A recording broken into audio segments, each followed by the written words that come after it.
Mesdames et messieurs, bonsoir. C'est un plaisir de vous retrouver pour cette édition. Voici les titres.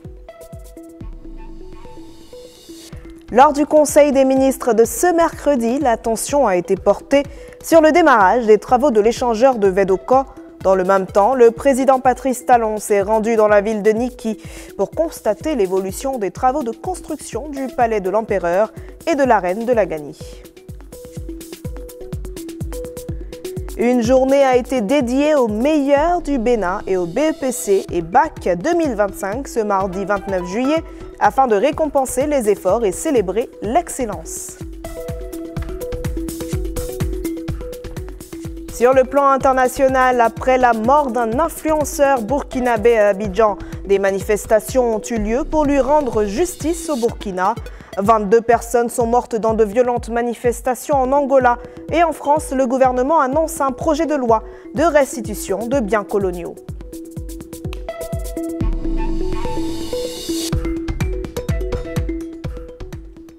Mesdames et messieurs, bienvenue dans cette édition. Le gouvernement se dit préoccupé par la construction de l'échangeur de Vedoko. Lors du Conseil des ministres de ce mercredi 30 juillet, l'attention a été portée sur le démarrage des travaux prévus à la fin de l'année. Une fois les formalités administratives complémentaires achevées, il s'agit de l'une des décisions consignées dans le compte-rendu du Conseil des ministres présenté par le porte-parole du gouvernement. Le Conseil des ministres s'est réuni ce mercredi 30 juillet 2025 sous la présidence de M. Patrice Talon, président de la République. Au terme de la séance, les décisions que voici ont été actées. S'agissant des mesures normatives, ont été adoptées au titre de ces mesures les décrets portant affectation de domaines au profit de la Société de gestion des déchets et de la salubrité, augmentation du capital de la Société de production audiovisuelle par apport en nature du domaine objet du titre foncier 581 de Ouida, attribution, composition et fonctionnement de l'Autorité nationale de la concurrence, conditions et modalités d'octroi de bourse de vie pour la formation des meilleurs des lauréats aux examens du certificat d'études primaires et du brevet d'études du premier cycle dans les établissements privés d'enseignement secondaire de renommée internationale. S'agissant des communications, en point 1, mission de contrôle technique dans le cadre du projet de construction de l'échangeur du carrefour Vedoko à Cotonou. Dans le cadre de la réalisation de ce projet, en partenariat avec le Japon, le processus de sélection des entreprises a pris fin en juin 2025 par la signature du contrat avec celle qui est déclarée adjudicataire. Le démarrage effectif des travaux interviendra d'ici la fin de l'année, après l'accomplissement de formalités administratives complémentaires. À cet effet, le recrutement d'un bureau de contrôle technique s'avère indispensable pour s'assurer de la conformité de l'ouvrage aux prescriptions du cahier des charges. Le Conseil a donc marqué son accord pour la contractualisation avec le bureau retenu, les ministres concernés étant instruits d'accomplir les diligences à cette fin. En point 2, dédommagement foncier et accompagnement social des personnes affectées par la libération de la berge lagunaire est de Cotonou. À la suite de la libération et de l'assainissement du côté ouest de la berge de la lagune, le gouvernement a prévu de mener les mêmes opérations sur sa partie est. Aussi, plusieurs diligences ont-elles été accomplies, notamment l'organisation de plusieurs séances d'information et de sensibilisation avec les représentants des populations qui, conscients de l'état d'insalubrité des berges, ont adhéré à l'initiative de les assainir et en ont reconnu la pertinence. En vue d'apprécier les mesures d'accompagnement à mettre en place au profit des personnes affectées, une mission d'évaluation foncière et immobilière du périmètre a été commanditée. Elle a permis de dénombrer 638 constructions dont 88% sont de type précaire. Les dites constructions servent non seulement de logement, mais aussi de lieux d'exercice de diverses activités à but lucratif, d'ateliers, d'entreposage de toutes sortes, etc. Au total, les propriétés foncières recensées s'établissent à 200 parcelles, dont 10 avec un titre foncier. Les personnes affectées relativement à ces propriétés comprennent celles dont la propriété est indiscutable, celles dont la présomption de propriété est vérifiable et celles ne disposant d'aucun titre. En appréciant le rapport de la mission d'évaluation, le Conseil a autorisé le dédommagement ou l'accompagnement social selon le cas au profit des personnes affectées. En point 3, mission de maîtrise d'œuvre complète dans le cadre du projet de construction de 2 complexes hôteliers et balnéaires à Akpakpa dans la commune de Cotonou. Sont prévus dans le cadre du dit projet, d'une part, un hôtel 4 étoiles, Rotana Hotels Resorts, sur une superficie de 8 hectares 6. Le complexe comprendra 102 chambres, 6 villas, des installations sportives, des spas, des restaurants offrant des options culinaires variées, des piscines, des salles de conférences, etc. D'autre part, il sera érigé un hôtel 3 étoiles, Edge by Rotana, sur une superficie de 5 hectares 4, composé de 80 chambres, de piscines, d'installations de sport, de restaurants, de spas, de galeries, de salles de réunion, etc. En vue de leur réalisation dans un délai de 30 mois, le Conseil a marqué son accord pour la contractualisation avec un cabinet réputé pour la mission de maîtrise d'œuvre complète. Celle-ci intègre les études et les travaux. Les ministres en charge du dossier accompliront les diligences nécessaires et veilleront à la bonne conduite du projet. En point 4, prise en charge par le gouvernement de la formation de 2 étudiants admis à l'École polytechnique de Paris en France. Une bourse d'études pour le cycle d'ingénieur est accordée à ces 2 étudiants et s'inscrit dans le cadre de l'encouragement de l'excellence en général et de la formation des professionnels d'élite en particulier. Les intéressés, à la fin de leurs études, pourront contribuer efficacement aux efforts de développement du pays dans le domaine de l'aéronautique notamment. Le gouvernement saisit cette occasion pour encourager les jeunes apprenants de nos collèges et universités à s'investir davantage pour leur développement personnel et partant pour renforcer le vivier de ressources humaines de qualité dont notre pays a besoin dans sa marche inexorable vers le progrès. Au chapitre des rencontres et manifestations internationales, enfin, il a été autorisé sous cette rubrique l'organisation du 3e congrès de la Société béninoise de neurologie du 6 au 8 août 2025 à Cotonou, ainsi que la participation du Bénin au 75e comité régional de l'OMS pour l'Afrique du 25 au 28 août 2025 à Lusaka en Zambie, puis à la 47e session des comités consultatifs interafricains et au 22e concours d'agrégation des sciences juridiques, politiques, économiques et de gestion du 10 au 21 novembre 2025. Je vous remercie. Ce mercredi 30 juillet 2025, les populations de Niki ont reçu la visite d'un invité de marque. Le président Patrice Talon s'est rendu dans cette ville pour constater l'évolution des travaux de construction du palais de l'Empereur et de l'arène de la Ganie. Plus de précisions avec Jérôme Humba et Mohamed Bio. C'est une ville de Niki transformée qui accueille l'auteur de la métamorphose du Bénin. Accompagné des ministres de la Culture, du numérique et de la digitalisation, du cadre de vie et des ministres conseillers, Patrice Talon reçoit les honneurs royaux du palais impérial.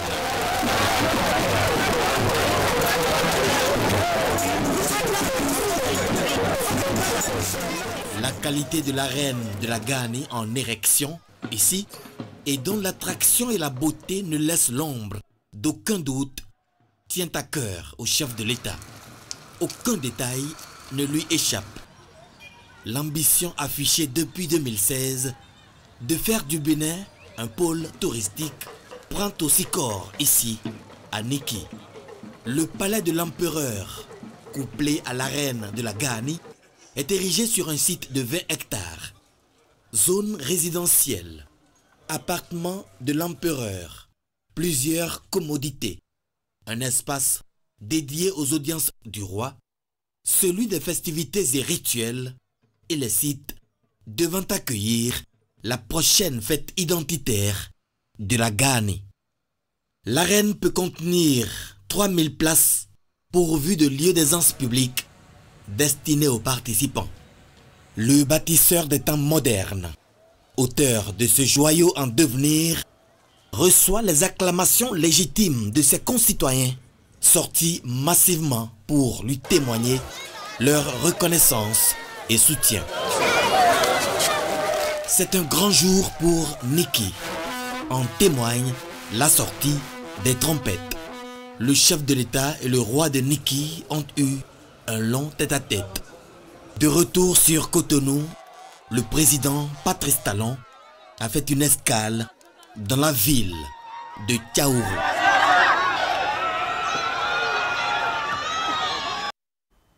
Le président Patrice Talon était donc dans cette ville hier, mardi.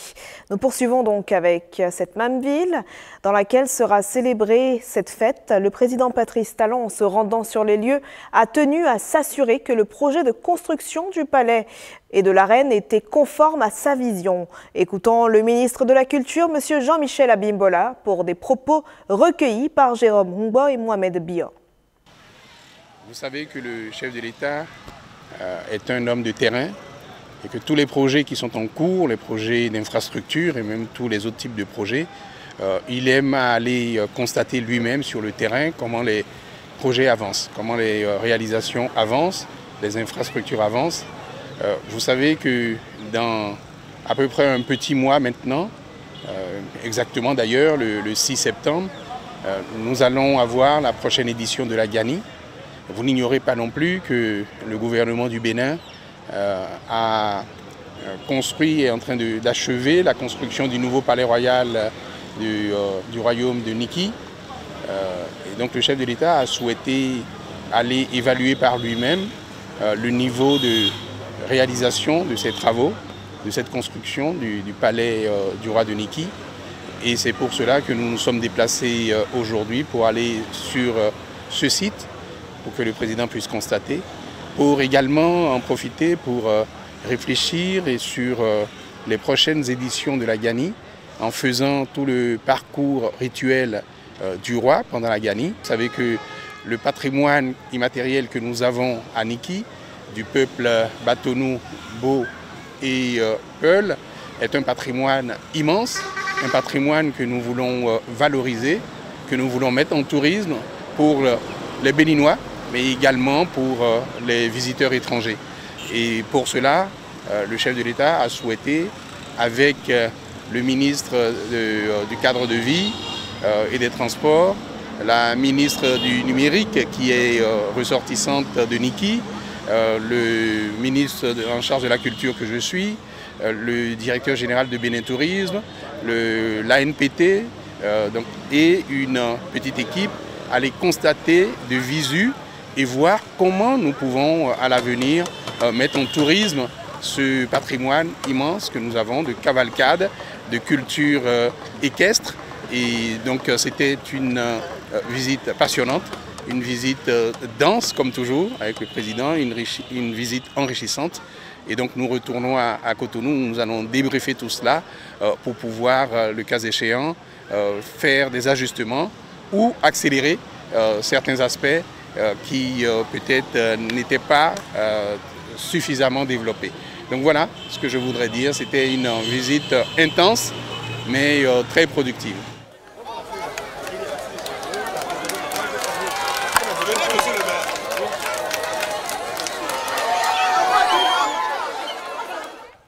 Audience au ministère des Affaires étrangères, présent à Cotonou depuis dimanche dans le cadre d'une visite de travail. Le ministre des Affaires étrangères de la Serbie, Marko Đurić, a été reçu mardi par son homologue du Bénin au Lochegou, Adjadi Bakari. Au menu des échanges, plusieurs sujets d'intérêt et d'axes de coopération pour les deux pays. Le point de leurs échanges avec Mariano Gankou et Fallon Kisezouno. Accueil au Peron. Entretien en tête-à-tête, signature d'accords et un point de presse. 4 séquences protocolaires qui ont rythmé la visite du ministre serbe des Affaires étrangères auprès de son homologue béninois. Une rencontre qui a permis aux deux nations de réaffirmer leur unité sur des enjeux stratégiques, dresser un bilan de coopération et surtout poser les fondations d'un partenariat renforcé. Nous partageons des valeurs communes, nous partageons un alignement commun sur la façon dont les événements vont dans le monde, et je pense que nous avons eu une excellente réunion qui augure de relations encore plus marquées entre nos deux pays dans un monde complexe, mais dans lequel nous avons envie de continuer à travailler ensemble. Et plusieurs axes ont été identifiés. Le ministre du Riche a rencontré hier le ministre de la Défense, le ministre du Tourisme, de la Culture et des Arts. Nous avons des discussions également dans le domaine des sports. Donc c'est une relation très large. De riches échanges salués par le ministre des Affaires étrangères de la Serbie, qui a également félicité le gouvernement du Bénin pour les nombreuses réalisations en cours dans le pays. Je suis d'autant plus honoré d'être ici à Cotonou en ce jour parce que c'est la toute première visite d'un ministre des Affaires étrangères dans votre beau pays, le Bénin. J'ai remarqué au cours de ma visite de nombreux chantiers ouverts à Cotonou. Je constate la dynamique dans laquelle se trouve le président Talon. Je voudrais féliciter nos hôtes pour tout ce qui est en cours de réalisation au Bénin. Je crois que ceci sera renforcé par la coopération entre les scientifiques, les intellectuels, les entreprises et les hommes d'affaires serbes dans leur partenariat avec leurs homologues béninois. Et la Serbie est prête à attribuer des bourses aux étudiants béninois et nous serons heureux d'envoyer nos jeunes cadres et enseignants pour apprendre de vous et échanger des expériences afin de booster davantage le développement économique de nos deux pays. Le point d'orgue de cette rencontre est la signature d'un accord relatif à l'exemption de visa pour les détenteurs de passeports diplomatiques, officiels et de services des deux nations. Cet accord va faciliter concrètement la mobilité entre les peuples et consolider l'amitié entre le Bénin et la Serbie. L'Agence de développement des arts et de la culture a accueilli lundi une délégation du Bureau de la culture et du tourisme de la ville chinoise, Xi'an. Objectif, renforcer les bases de la coopération culturelle qui existe déjà entre le Bénin et la Chine. Un moment d'échange riche et prometteur pour les deux nations. Fallon, qui sait ou non pour les précisions.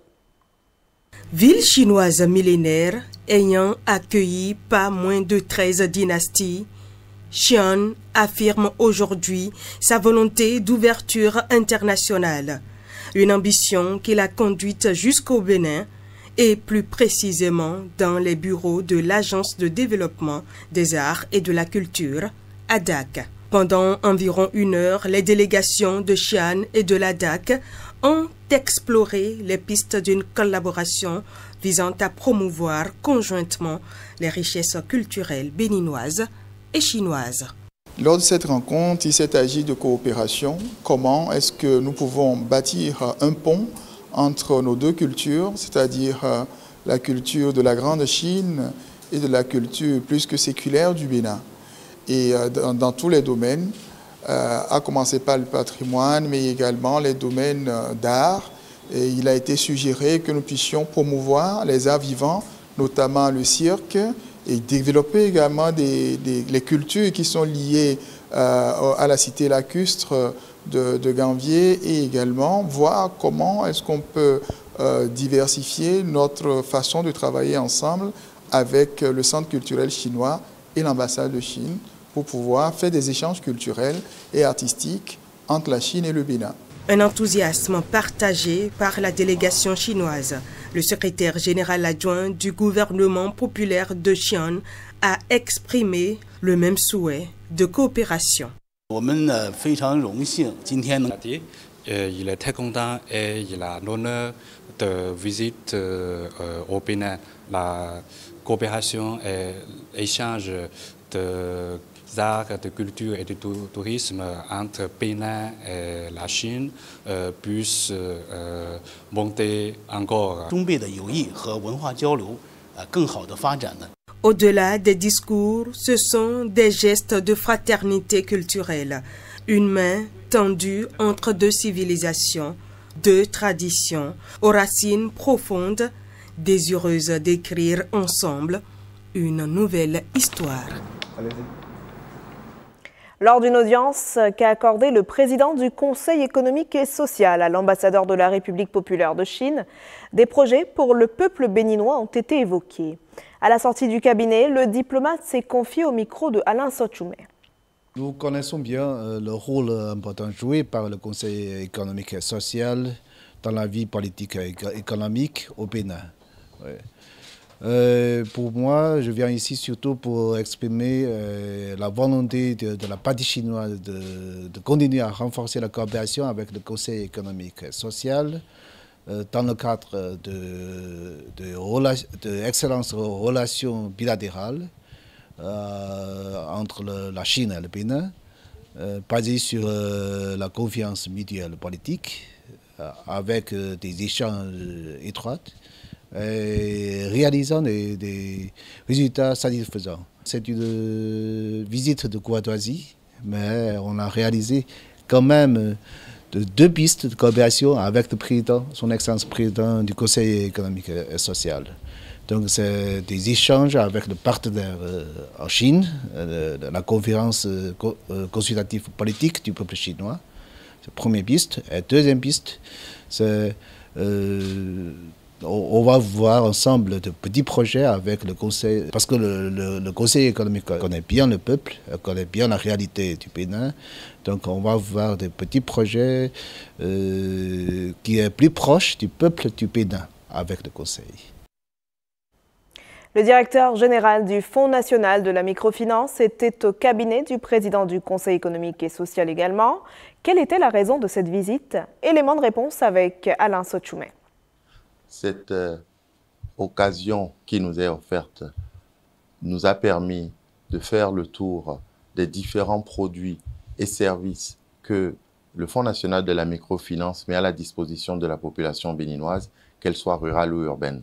Nous avons présenté au président et à ses équipes notre offre de microcrédit qui couvre le secteur de l'agriculture, qui couvre le secteur des services à destination de nos populations.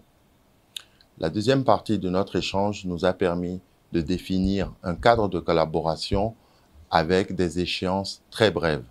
Du 5 au 17 août, le Fonds national de la microfinance sera aux côtés des équipes du Conseil économique et social et du ministère de l'Agriculture dans le cadre d'une foire qui va permettre de présenter à nos populations l'accompagnement financier que nous pouvons mettre à leur disposition.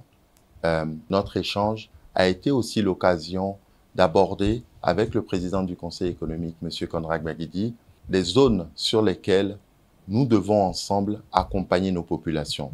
Il s'agit plus précisément des zones autour du parc de la Penjari et du parc d'Oubvé. En effet, le Fonds national de la microfinance dispose d'un microcrédit qui peut accompagner ces populations dans le cadre de lancement de leur activité. Il s'agit de subventions et également de microcrédits pour toute activité qu'ils souhaitent lancer. Face au changement climatique matérialisé par un raccourcissement de la saison pluvieuse dans le sud-ouest du Bénin, les communes du département du Mono s'activent à Grand Popo. L'ONG Ecobénin et la préfecture du Mono les associent à un plaidoyer pour l'intégration des technologies et innovations d'adaptation et l'économie circulaire dans les politiques locales. Reportage donc avec Ariane Da Silva. Le changement climatique, un phénomène qui englobe à la fois le réchauffement climatique et les modifications des régimes météorologiques.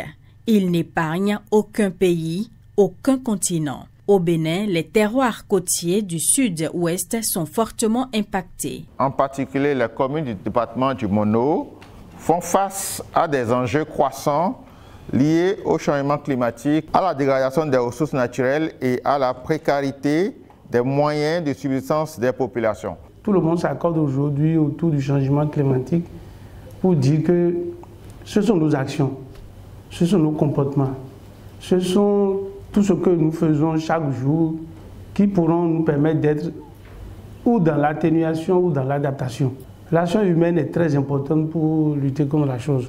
Pour s'adapter au changement climatique, l'ONG Eco-Bénin et ses partenaires optent pour l'intégration des technologies et innovations d'adaptation dans les documents de planification des communes du Mono. C'est à travers la mise en œuvre du projet Mangrove Économie. Ce projet permet de vulgariser les technologies et innovations d'adaptation au changement climatique auprès des populations locales, auprès des collectivités territoriales, dans une démarche de démonstration et de sensibilisation aux solutions fondées sur la nature, aux bonnes pratiques agricoles résilientes et à la gestion durable des ressources. Ce projet qui prend en compte une stratégie de développement de l'économie circulaire. L'économie circulaire fait partie aujourd'hui de ces thématiques qui sont des thématiques nouvelles. Quand on dit changement climatique, qu'on veuille ou pas, on subit. Et quand on est dans une situation où nous devons subir, il faudrait qu'on s'adapte. Nous avons donc la lourde responsabilité de trouver les astuces, les stratégies pour intégrer les questions liées à l'économie circulaire dans nos plans de développement communal, dans nos schémas directeurs d'aménagement communal, dans les déclinaisons de ces différents documents. Une démarche locale qui rejoint les orientations du gouvernement. En Conseil des ministres, le mercredi 23 juillet 2025, le décret portant obligation de prise en compte des changements climatiques dans les stratégies et planifications des entreprises publiques a été adopté. Récompenser les efforts et célébrer l'excellence, c'est l'objectif de la journée spécialement organisée ce mardi 29 juillet pour les meilleurs du Bénin au BEPC et BAC 2025. Visite immersive à la GDIZ et à CMS-City, puis remise de chèques et cadeaux. Retour sur les temps forts avec Rodrigue Blondoumet et Ghislaine Bamidele à Dimi. Une journée exceptionnelle en hommage au mérite et à la jeunesse béninoise. Première étape de cette journée, visite de la zone industrielle de Glodjigbe. Guidés par des responsables, ces jeunes talents découvrent les installations modernes et les opportunités qu'offre ce pôle industriel stratégique du Bénin. Fascinés, ils prennent la mesure du potentiel économique et des métiers d'avenir qui s'y développent. Cette initiative est un effort louable du gouvernement parce que ça permet aux jeunes et surtout aux meilleurs de comprendre que pour atteindre leur plein potentiel et pour exprimer leur créativité, ils n'ont pas forcément besoin de chercher à aller au-delà des frontières. Cap ensuite sur CMS-City, la cité de l'innovation et du savoir. Dans cet espace dédié à la recherche, à la technologie et à l'entrepreneuriat, les lauréats s'imprègnent des valeurs de créativité et d'excellence. Une expérience enrichissante qui suscite des vocations. Quand on est parmi les meilleurs du Bénin au BPC et qu'on a l'opportunité de s'informer sur autant d'opportunités après le bac, on a envie de rester meilleur. Je voulais faire la pharmacie, mais je pense, après ma visite à CMS-City, que je peux associer l'intelligence artificielle et la pharmacie. La visite à CMS-City a suscité vraiment beaucoup de choses en moi, puisque j'ai pu voir beaucoup de robots, j'ai pu comprendre un peu aussi le domaine que je veux intégrer. Après le voyage découverte vient le temps des honneurs. Dans une ambiance festive et chargée d'émotions, chèques et cadeaux sont remis aux meilleurs élèves. Des gestes symboliques, mais porteurs d'un message fort. Un travail très colossal a été effectué, mais il reste encore beaucoup à faire compte tenu de l'ambition de notre gouvernement. Et nous, la jeunesse, l'élite de ce pays, nous sommes prêts, nous sommes là à continuer, perpétrer tout ce qui a déjà su si bien commencer. Au-delà de vos personnes, vous incarnez l'élite montante d'un Bénin qui avance, d'un Bénin qui ose, d'un Bénin qui réussit. Et cette rencontre symbolique que nous avons souhaitée, fort conviviale, est aussi un message fort, celui d'un gouvernement qui croit en sa jeunesse, qui veut promouvoir sa jeunesse, qui investit dans son éducation et qui célèbre aussi ses réussites. Au-delà d'une simple célébration, Cette journée rappelle que la réussite scolaire peut et doit rimer avec curiosité, ouverture et ambition.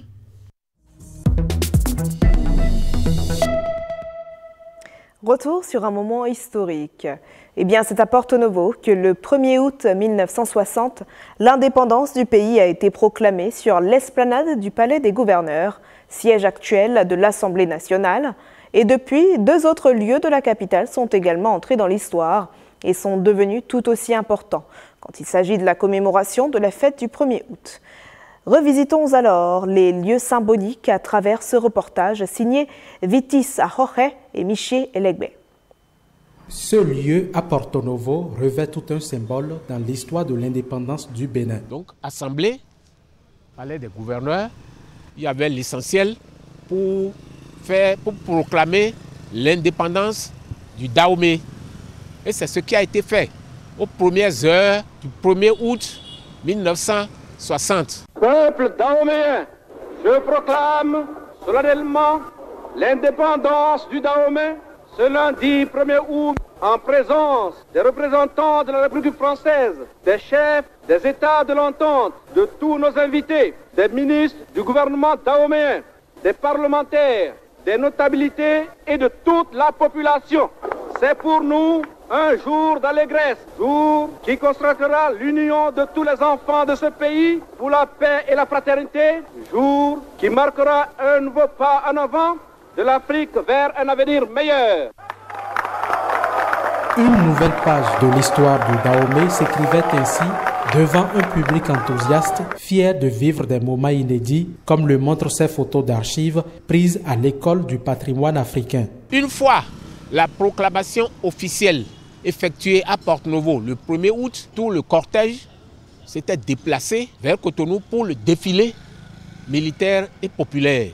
Autre lieu à Porto Novo qu'on associe à l'indépendance du Bénin, le site d'Avakpa. Son histoire est particulière. Avakpa a été un site aménagé, je crois, après 1972 par l'administrateur civil Jean-Pierre Agondanou, qui était maire de Porto Novo et qui, dans le cadre des festivités nationales tournantes, parce qu'à l'époque, les festivités étaient organisées de façon tournante dans chacun des chefs-lieux de département que comptait le pays, 6 à l'époque.